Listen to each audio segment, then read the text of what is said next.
गुरुर्ब्रह्मा गुरुर्विष्णु गुरुर्देवो महेश्वरः गुरुः साक्षात् परब्रह्म तस्मै श्री गुरवे नमः। श्री सच्चिदानंद सद्गुरु साईनाथ महाराज की जय। अवधूत चिंतन श्री गुरुदेव दत्त। श्री साई चरित्र अध्याय 18-19। श्री हेमाड़पंत पर बाबा की कृपा कैसे हुई। श्री साठे और श्रीमती देशमुख की कथा। उत्तम विचारों को प्रोत्साहन, उपदेश में नवीनता, निंदा संबंधी उपदेश और परिश्रम के लिए मजदूरी। ब्रह्म ज्ञान के हेतु लालायित एक धनी व्यक्ति के साथ बाबा ने किस प्रकार व्यवहार किया, इसका वर्णन हेमाड़पंत ने गत 2 अध्यायों में किया है। अब हेमाड़पंत पर किस प्रकार बाबा ने अनुग्रह कर उत्तम विचारों को प्रोत्साहन देकर उन्हें फलीभूत किया तथा आत्मोन्नति व परिश्रम के प्रतिफल के संबंध में किस प्रकार उपदेश किए, इनका इन 2 अध्याय में वर्णन किया जाएगा। पूर्व विषय। यह विदित ही है कि सद्गुरु पहले अपने शिष्य की योग्यता पर विशेष ध्यान देते हैं। उनके चित्त को किंचित मात्र भी डावाडोल न कर वे उपयुक्त उपदेश देकर उन्हें आत्मानुभूति की ओर प्रेरित करते हैं। इस संबंध में कुछ लोगों का विचार है कि जो शिक्षा या उपदेश सद्गुरु द्वारा प्राप्त हो उसे अन्य लोगों में प्रसारित न करना चाहिए। उनकी ऐसी धारणा है कि उसे प्रकट कर देने से उसका महत्व घट जाता है। यथार्थ में यथ दृष्टिकोण संकुचित है। सद्गुरु तो वर्षा ऋतु के मेघ सदृश है जो सर्वत्र एक समान बरसते, अर्थात वे अपने अमृत तुल्य उपदेशों को विस्तृत क्षेत्र में प्रसारित करते हैं। प्रथमतः उनके सारांश को ग्रहण कर आत्म साक्षात्कार कर ले और फिर संकीर्णता से रहित होकर अन्य लोगों में प्रचार करें। यह नियम जागृत और स्वप्न दोनों अवस्थाओं में प्राप्त उपदेशों के लिए है। उदाहरणार्थ बुद्ध कौशिक ऋषि ने स्वप्न में प्राप्त प्रसिद्ध राम रक्षा स्तोत्र साधारण जनता के हितार्थ प्रकट कर दिया था। जिस प्रकार एक दयालु माता बालक के उपचारार्थ कड़वी औषधि का बलपूर्वक प्रयोग करती है, उसी प्रकार श्री साईं बाबा भी अपने भक्तों के कल्याणार्थ ही उपदेश दिया करते थे। वे अपनी पद्धति गुप्त न रखकर पूर्ण स्पष्टता को ही अधिक महत्व देते थे। इसी कारण जिन भक्तों ने उनके उपदेशों का पूर्णतः पालन किया वे अपने ध्येय की प्राप्ति में सफल हुए। श्री साईं बाबा जैसे सद्गुरु ही ज्ञान चक्षुओं को खोलकर आत्मा की दिव्यता का अनुभव देने में समर्थ है। विषय वासनाओं से आसक्ति नष्ट कर वे भक्तों की इच्छाओं को पूर्ण कर देते हैं, जिसके फलस्वरूप ही ज्ञान और वैराग्य प्राप्त होकर ज्ञान की उत्तरोत्तर उन्नति होती रहती है। यह सब केवल उसी समय संभव है जब हमें सद्गुरु का सानिध्य प्राप्त हो तथा सेवा के पश्चात हम उनके प्रेम को प्राप्त कर सकें। तभी भगवान भी जो भक्त काम कल्पतरु है हमारी सहायतार्थ आ जाते हैं। वे हमें कष्टों और दुखों से मुक्त कर सुखी बना देते हैं। यह सब प्रगति केवल सद्गुरु की कृपा से ही संभव है, जो कि स्वयं ईश्वर के प्रतीक है। इसलिए हमें सद्गुरु की खोज में सदैव रहना चाहिए। अब हम मुख्य विषय की ओर आते हैं। श्री साठे। एक महानवों का नाम श्री साठे था। क्राफर्ड के शासनकाल में कई वर्ष पूर्व उन्हें कुछ ख्याति प्राप्त हो चुकी थी। इस शासन का बम्बई के गवर्नर लॉर्ड रे ने दमन कर दिया था। श्री साठे को व्यापार में अधिक हानि हुई और परिस्थितियां प्रतिकूल होने के कारण उन्हें बड़ा धक्का लगा। वे अत्यंत दुखित और निराश हो गए और अशांत होने के कारण उन्हें घर छोड़कर किसी एकांत स्थान में वास करने का विचार करने लगे। बहुधा मनुष्यों को ईश्वर की स्मृति आपत्ति काल तथा दुर्दिनों में ही आती है और उनका विश्वास भी ईश्वर की ओर ऐसे ही समय में बढ़ जाता है। तभी वे कष्टों के निवारणार्थ उनसे प्रार्थना करने लगते हैं। यदि उनके पाप कर्म शेष न रहे हो तो भगवान भी उनकी भेंट किसी संत से करा देते हैं, जो उनके कल्याणार्थ ही उचित मार्ग का निर्देश कर देते हैं। ऐसा ही श्री साठे के साथ भी हुआ। उनके एक मित्र ने उन्हें शिरडी जाने की सलाह दी, जहां मन की शांति प्राप्त करने और इच्छा पूर्ति के निमित्त देश के कोने कोने से लोगों के झुंड आ रहे हैं। उन्हें यह विचार अति रुचिकर प्रतीत हुआ और सन 1917 में वे शिरडी गए। बाबा के सनातन पूर्ण ब्रह्म दीप्तिमान निर्मल एवं विशुद्ध स्वरूप के दर्शन कर उनके मन की व्यग्रता नष्ट हो गई और उनका चित्त शांत एवं स्थिर हो गया। उन्होंने सोचा कि गत जन्मों के संचित शुभ कर्मों के फलस्वरूप ही आज मैं श्री साईं बाबा के पवित्र चरणों तक पहुंचने में समर्थ हो सका हूँ। श्री साठे दृढ़ संकल्प के व्यक्ति थे, इसलिए उन्होंने शीघ्र ही गुरु चरित्र का पारायण प्रारंभ कर दिया। जब एक सप्ताह में ही चरित्र की प्रथम आवृत्ति समाप्त हो गई, तब बाबा ने उसी रात्रि को उन्हें एक स्वप्न दिया जो इस प्रकार है। बाबा अपने हाथ में चरित्र लिए हुए है और श्री साठे को कोई विशेष विषय समझा रहे हैं तथा श्री साठे सम्मुख बैठे ध्यानपूर्वक श्रवण कर रहे। जब उनकी निद्रा भंग हुई तो स्वप्न को स्मरण कर वे बहुत प्रसन्न हुए। उन्होंने विचार किया कि यह बाबा की अत्यंत कृपा है जो इस प्रकार अचेतनावस्था में पड़े हुए को जागरूक कर उन्हें गुरु चरित्र का अमृतपान करने का अवसर प्रदान करते हैं। उन्होंने यह स्वप्न श्री काका साहेब दीक्षित को सुनाया और श्री साईं बाबा के पास प्रार्थना करने को कहा कि इसका यथार्थ में अर्थ क्या है और क्या एक सप्ताह का पारायण ही मेरे लिए पर्याप्त है अथवा उसे पुनः प्रारंभ करूं। श्री काका साहेब दीक्षित ने उचित अवसर पाकर बाबा से पूछा कि हे देव, उस दृष्टांत से आपने श्री साठे को क्या उपदेश दिया है? क्या वे पारायण सप्ताह स्थगित कर दें? वे एक सरल हृदय भक्त हैं, इसलिए उनकी मनोकामना आप पूर्ण करें और हे देव, कृपा कर उन्हें इस स्वप्न का यथार्थ अर्थ भी समझा दें। तब बाबा बोले कि उन्हें गुरु चरित्र का एक सप्ताह और पारायण करना उचित है। यदि वे ध्यानपूर्वक पाठ करेंगे तो उनका चित्त शुद्ध हो जाएगा और शीघ्र ही कल्याण होगा। ईश्वर भी प्रसन्न होकर उन्हें भवबंधन से मुक्त कर देंगे। इस अवसर पर श्री हेमाड़ पंत भी वहां उपस्थित थे और बाबा के चरण कमलों की सेवा कर रहे थे। बाबा के वचन सुनकर उन्हें विचार आया कि श्री साठे को केवल एक सप्ताह के पारायण से ही मनोवांछित फल की प्राप्ति हो गई, जबकि मैं गत 40 वर्षों से गुरु चरित्र का पारायण कर रहा हूँ। इसका परिणाम अब तक न निकला। उनका केवल 7 दिनों का शिरडी निवास सफल हुआ और मेरे गत 7 वर्ष 1910 से 1917 का सहवास क्या व्यर्थ हो गया? चातक पक्षी के समान मैं सदा उस कृपागन की राह देखा करता हूँ जो मेरे ऊपर अमृत वर्षण करे। वे कब मुझे अपने उपदेश देने की कृपा करेंगे? ऐसा विचार उनके मस्तिष्क में आया ही था कि बाबा को सब ज्ञात हो गया।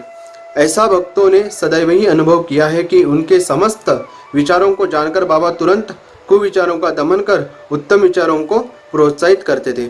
हेमाड़ पंत का ऐसा विचार जानकर बाबा ने तुरंत आज्ञा दी कि श्यामा के यहाँ जाओ और कुछ समय उनसे वार्तालाप कर 15 रुपए दक्षिणा ले आओ। बाबा को दया आ गई थी, इसी कारण उन्होंने ऐसी आज्ञा दी। उनकी अवज्ञा करने का साहस भी किसे था? श्री हेमाड़ पंत शीघ्र श्यामा के घर पहुंचे। इस समय पर श्यामा स्नान कर धोती पहन रहे थे। उन्होंने बाहर आकर हेमाड़ पंत से पूछा कि आप यहाँ कैसे? जान पड़ता है कि आप मस्जिद से ही आ रहे हैं तथा आप ऐसे व्यथित और उदास क्यों हैं?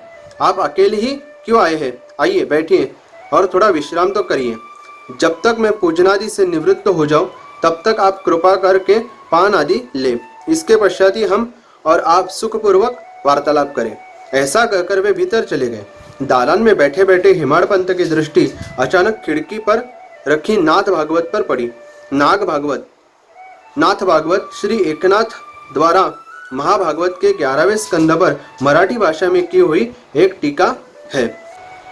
श्री साईं बाबा की आज्ञानुसार श्री बाबू साहेब जोग और श्री काका साहेब दीक्षित शिरडी में नित्य भगवद गीता का मराठी टीका सहित, जिसका नाम भावार्थ दीपिका या ज्ञानेश्वरी, कृष्ण और भक्त अर्जुन संवाद, नाथ भागवत, श्री कृष्ण उद्धव संवाद और नाथ एकनाथ का महान ग्रंथ भावार्थ रामायण का पठन किया करते थे।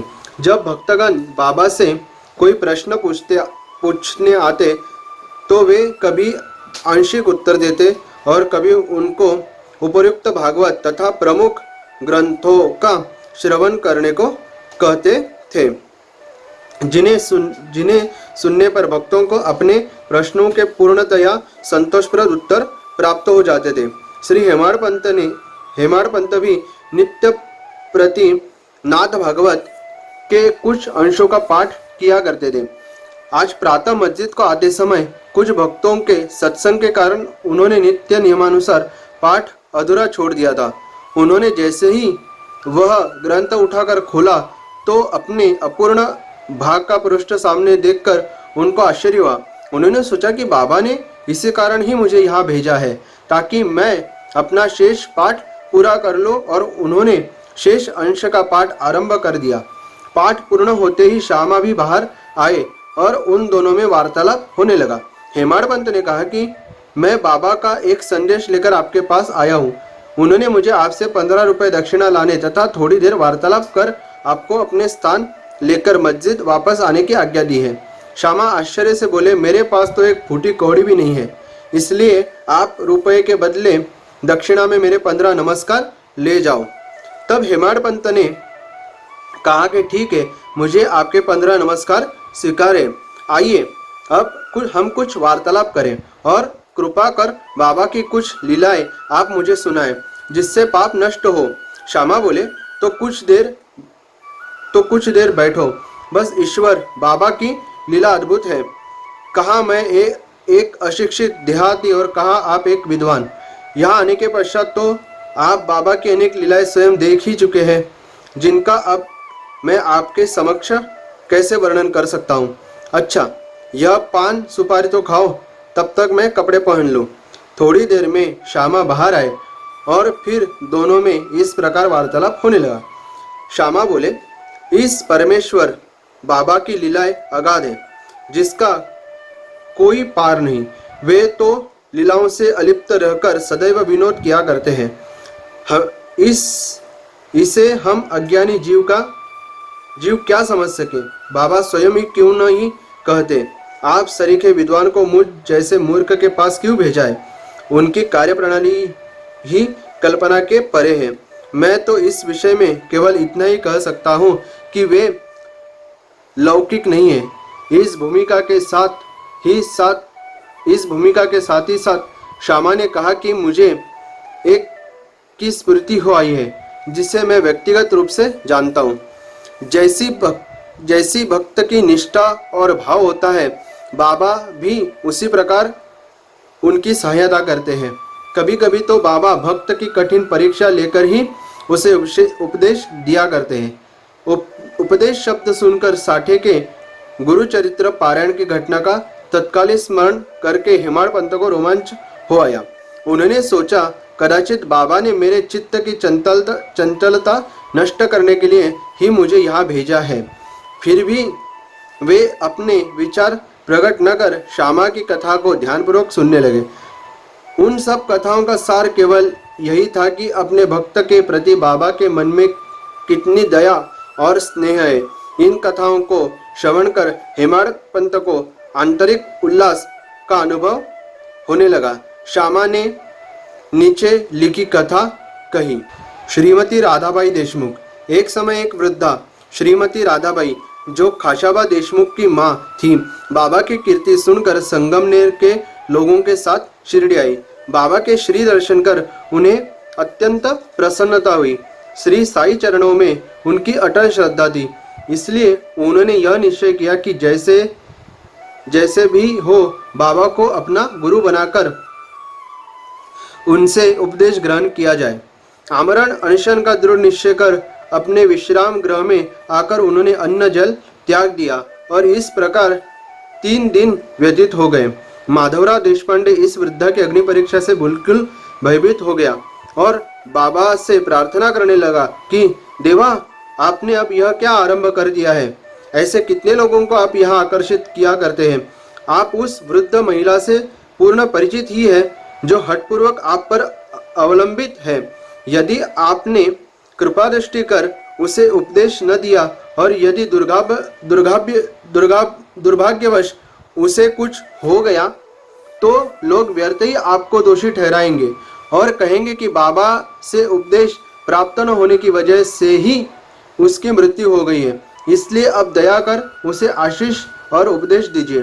वृद्ध का ऐसा दृढ़ निश्चय देखकर बाबा ने उसे अपने पास बुलाया और मधुर उपदेश देकर उसकी मनोवृत्ति परिवर्तित कर कहा कि हे माता, क्यों व्यर्थ तुम यातना सहकर मृत्यु का आलिंगन करना चाहती हो?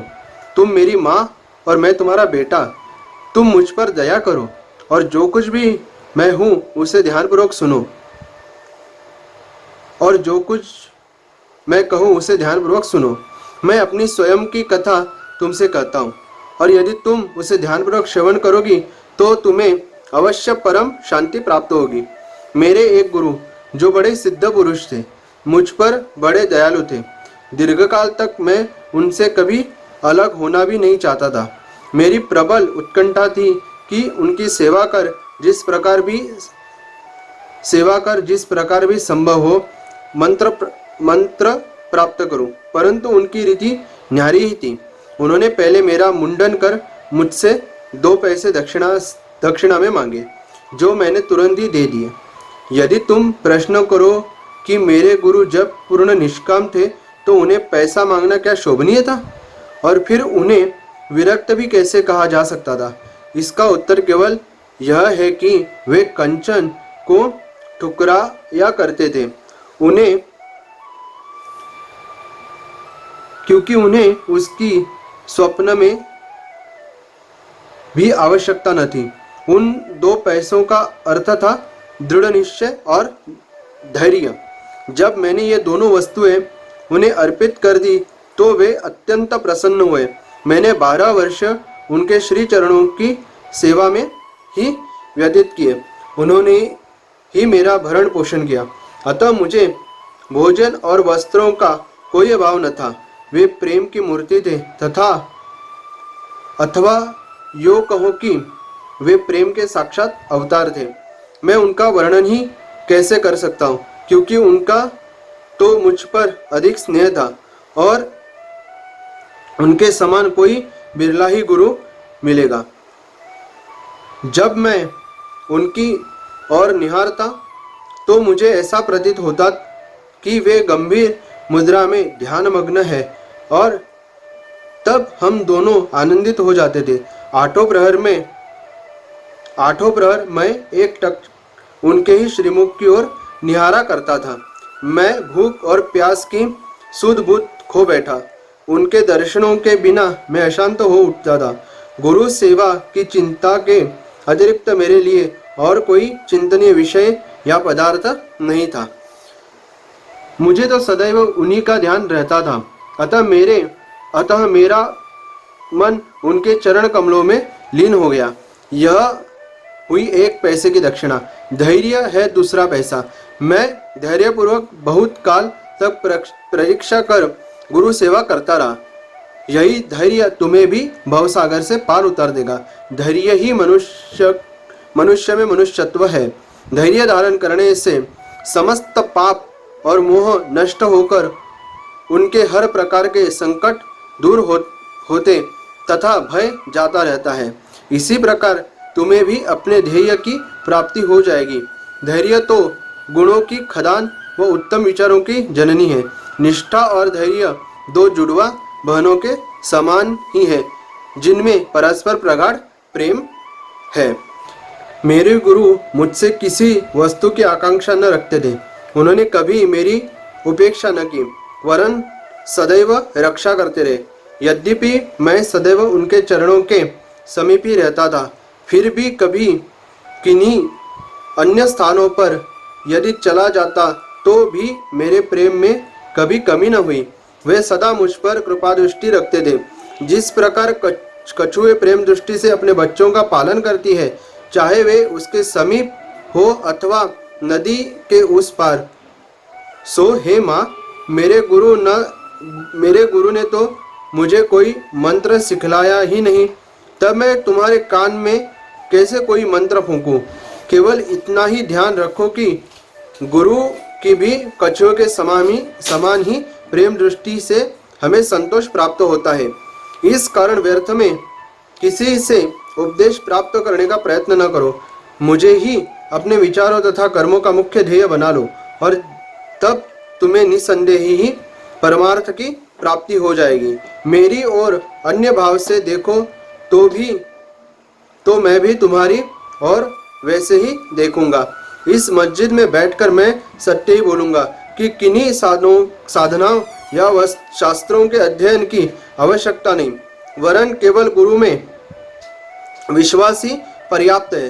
पूर्ण विश्वास रखो कि गुरु ही करता है और वह धन्य है जो गुरु की महानता से परिचित हो। उसे हरि और हर ब्रह्म त्रिमूर्ति का अवतार समझा जाता है। इस प्रकार समझाने से वृद्ध महिला को सांत्वना मिली और उसने बाबा को नमन कर अपना उपवास त्याग दिया। यह कथा ध्यानपूर्वक एकाग्रता से श्रवण कर तथा उपयुक्त अर्थ पर विचार कर हेमाड़ पंत को बड़ा आश्चर्य हुआ। उनका हृदय भर आया और उन्हें रोमांच हो उठा।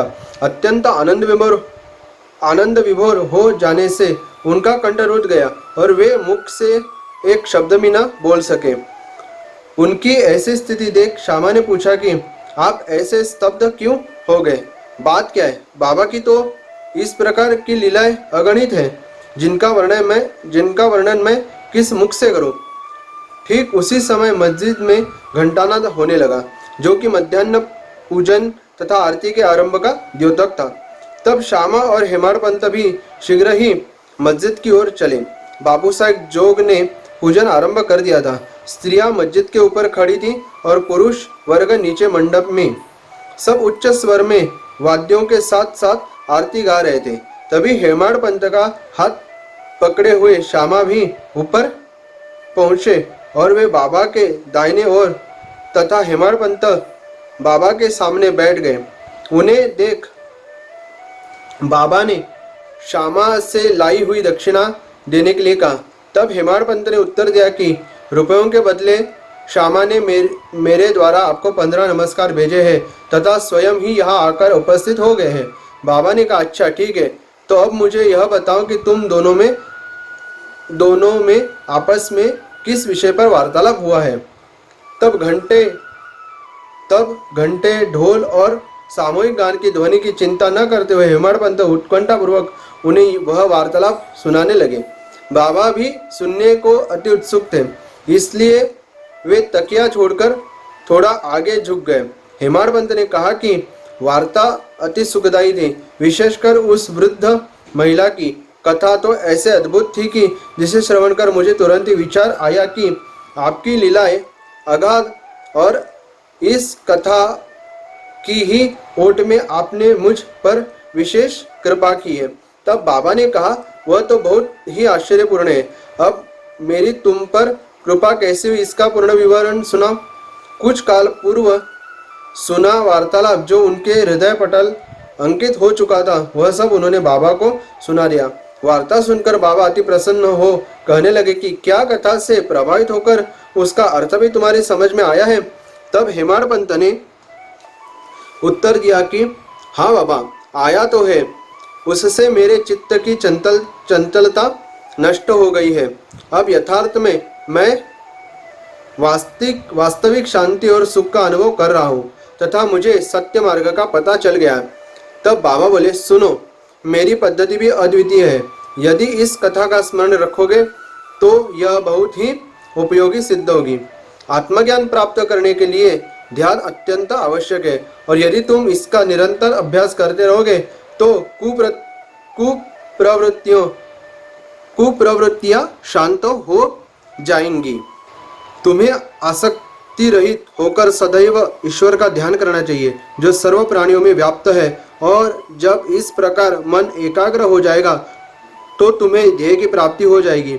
मेरे निराकार सच्चिदानंद स्वरूप का ध्यान करो, जैसे कि तुम मुझे दिन रात यहाँ देखते हो। इस प्रकार तुम्हारी वृत्तियाँ केंद्रित हो जाएंगी तथा ध्याता ध्यान और ध्येय का पृथकत्व नष्ट हो ध्याता चैतन्य से एकत्व को प्राप्त कर ब्रह्म के साथ अभिन्न हो जाएगा। कछुई नदी के इस किनारे पर रहती है और उसके बच्चे दूसरे किनारे पर। न वह उन्हें दूध पिलाती है और न हृदय से ही लगा कर लेती है, वरन केवल उसकी प्रेम दृष्टि से ही उनका भरण पोषण हो जाता है।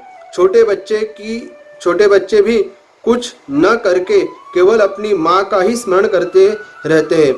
उन छोटे छोटे बच्चों पर कछुए की केवल दृष्टि ही उन्हें अमृत तुल्य आहार और आनंद प्रदान करती है।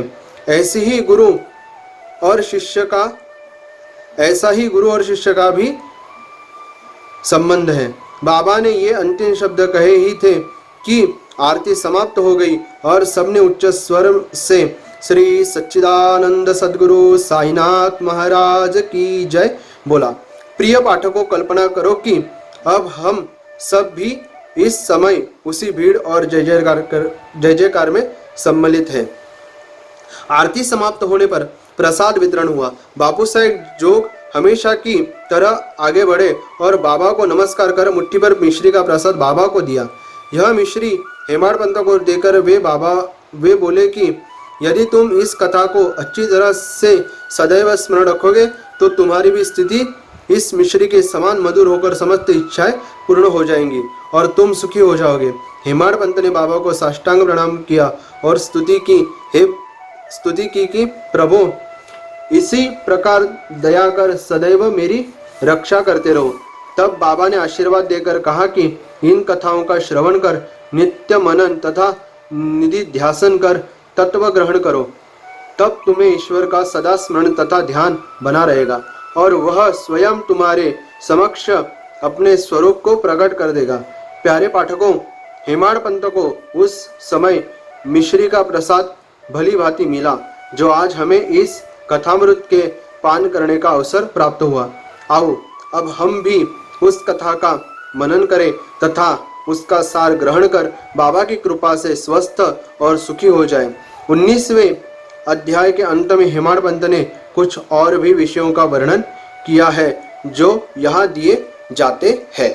अपने बर्ताव के संबंध में बाबा का उपदेश। नीचे दिए हुए अमूल्य वचन सर्वसाधारण भक्तों के लिए है और यदि उन्हें ध्यान में रखकर आचरण में लाया गया तो सदैव ही कल्याण होगा।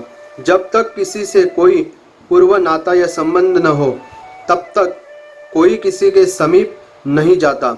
यदि कोई मनुष्य या प्राणी तुम्हारे समीप आए तो उसे घृणा से न ठुकराओ, उसका स्वागत कर आदरपूर्वक बर्ताव करो।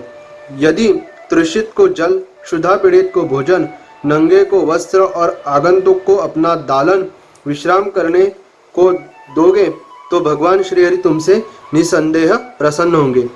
यदि कोई तुमसे द्रव्य याचना करे और तुम्हारी इच्छा देने की न हो तो न दो, परंतु उसके साथ अभद्र व्यवहार न करो। तुम्हारी कोई कितनी ही निंदा क्यों न करे, फिर भी कटु उत्तर देकर तुम उस पर क्रोध न करो। यदि इस प्रकार ऐसे प्रसंगों से सदैव बचते रहे तो यह निश्चित ही है कि तुम सुखी रहोगे। संसार चाहे उलट पलट हो जाए परंतु तुम्हें स्थिर रहना चाहिए। यदि अपने स्थान पर दृढ़ रहकर गतिमान दृश्य को शांतिपूर्वक देखो, एक को दूसरे से अलग रखने वाले भेद द्वैत की दीवार नष्ट कर दो, जिससे अपना मिलन पथ सुगम हो जाए। द्वैत भाव अर्थात मैं और तू ही भेद वृत्ति है जो शिष्य को अपने गुरु से पृथक कर देती है। इसलिए जब तक इसका नाश न हो जाए तब तक अभिन्नता प्राप्त करना संभव नहीं है। अल्लाह मालिक अर्थात ईश्वर ही सर्वशक्तिमान है और उसके सिवा अन्य कोई संरक्षण करता नहीं है। उनकी कार्यप्रणाली अलौकिक, अनमोल और कल्पना से परे है। उनकी इच्छा से ही सब कार्य होते हैं। वही मार्ग प्रदर्शन कर सभी इच्छाएं पूर्ण करते हैं। ऋणानुबंध के कारण ही हमारा समागम होता है। इसलिए हमें परस्पर प्रेम कर एक दूसरे की सेवा कर सदैव संतुष्ट रहना चाहिए। जिसने अपने जीवन का ध्येय ईश्वर दर्शन पा लिया है वही धन्य और सुखी है। दूसरे तो केवल कहने को ही जब तक प्राण है तब तक जीवित है। उत्तम विचारों को प्रोत्साहन। यह ध्यान देने योग्य बात है कि श्री साईं बाबा सदैव उत्तम विचारों को प्रोत्साहन दिया करते थे। इसलिए यदि हम प्रेम और भक्तिपूर्वक अनन्य भाव से उनके शरण जाए तो हमें अनुभव हो जाएगा कि अनेक अवसरों पर हमें किस प्रकार सहायता पहुंचाते हैं। किसी संत का कथन है कि यदि प्रातःकाल तुम्हारे हृदय में कोई उत्तम विचार उत्पन्न हो और यदि तुम उसका स्मरण दिन भर करो तो वह तुम्हारे विवेक अत्यंत विकसित और चित्त प्रसन्न कर देगा। हेमाड पंत भी इसका अनुभव करना चाहते थे। इसलिए इस पवित्र शिरडी भूमि पर अगले गुरुवार के समुच दिन नामस्मरण और कीर्तन में ही व्यतीत करो, ऐसा विचार कर वे सो गए। दूसरे दिन प्रातःकाल उठने पर उन्हें सहज ही राम नाम का स्मरण हो आया, जिससे वे प्रसन्न हुए और नित्य कर्म समाप्त कर कुछ पुष्प लेकर बाबा के दर्शन करने गए। जब वे दीक्षित वाड़ा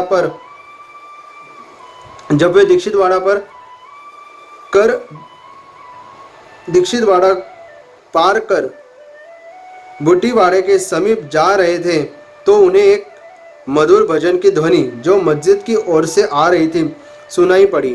एकनाथ का यह भजन औरंगाबाद कर मधुर लयपूर्वक बाबा के समक्ष गा रहे थे। गुरु कृपा अंजन पायो मेरे भाई, राम बिना कुछ मानत नाही। अंदर रामा बाहर रामा, सपने में देखत सीता रामा। जागत रामा सोवत रामा, जहाँ देखे वही पूर्ण कामा। एका जनार्दनी अनुभवनी का, जहाँ देखे वह राम सरीखा। भजन अनेकों है, परंतु विशेषकर यह भजन ही क्यों औरंगाबाद करने चुना? यह बाबा द्वारा ही संयोजित विचित्र अनुरूपता नहीं है और क्या? यह हेमाड पंत के पिछले दिन अखंड राम नाम स्मरण के संकल्प को प्रोत्साहन देना नहीं है? सभी संतों का इस संबंध में एक ही मत है और सभी राम नाम के जाप को प्रभावकारी तथा भक्तों की इच्छा पूर्ति और सभी कष्टों से छुटकारा पाने के लिए इसे एक अमोघ उपाय बतलाते हैं। निंदा संबंधी उपदेश देने के लिए किसी विशेष समय या स्थान की प्रतीक्षा न कर बाबा यथा योग्य समय पर ही स्वतंत्रता पूर्वक उपदेश दिया करते थे। एक बार एक भक्त ने बाबा की अनुपस्थिति में दूसरे लोगों के सम्मुख किसी की निंदा की। गुणों की उपेक्षा कर उसने अपने भाई के दोषारोपण में इतने बुरे कटु वाक्यों का प्रयोग किया कि सुनने वालों को भी उसके प्रति घृणा होने लगी। बहुधा देखने में आता है कि लोग व्यर्थ ही दूसरों की निंदा कर झगड़ा और बुराइयां उत्पन्न करते हैं। संत तो निंदा को दूसरी ही दृष्टि से देखा करते हैं। उनका कथन है कि शुद्धि के लिए अनेक विधियों में मिट्टी, जल और साबुन पर्याप्त है, परंतु निंदा करने वालों की उपयोगिता भिन्न ही होती है। वे दूसरों के दोषों को केवल अपनी जिह्वा से ही दूर करते हैं और जिस प्रकार वे दूसरों की निंदा कर उनका उपकार ही किया करते हैं, जिसके लिए वे धन्यवाद के पात्र हैं। निंदक को उचित मार्ग पर लाने के लिए साईं बाबा की पद्धति सर्वथा ही भिन्न थी। वे तो सर्वज्ञ थे, इसलिए उस निंदक के कार्य को वे समझ गए। मध्याह्न काल में जब लेंडी शिरडी गांव के पास से बहने वाला नाला के समीप उससे भेंट हुई, तब उन्होंने विष्ठा खाते हुए एक सुअर की ओर उंगली उठाकर उससे कहा कि देखो वह कितने प्रेम पूर्वक विष्ठा खा रहा है। तुम जी भरकर अपने भाइयों को सदा अपशब्द कहा करते हो और यह तुम्हारा आचरण भी ठीक उसी के सदृश ही है।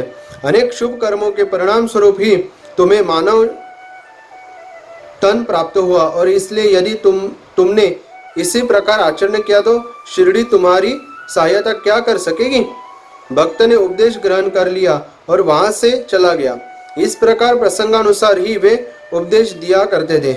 यदि उन पर ध्यान देकर नित्य उनका पालन किया जाए तो आध्यात्मिक ध्येय अधिक दूर न होगा। एक कहावत प्रचलित है कि यदि मेरा श्रीहरि होगा तो वह मुझे चारपाई पर बैठे बैठे ही भोजन पहुंचाएगा। यह कहावत भोजन और वस्त्र के विषय में सत्य प्रतीत हो सकती है, परंतु यदि कोई इस पर विश्वास कर आलस्यवश बैठा रहे तो वह आध्यात्मिक क्षेत्र में कुछ भी प्रगति न कर उल्टे पतन के घोर अंधकार में निमग्न हो जाएगा।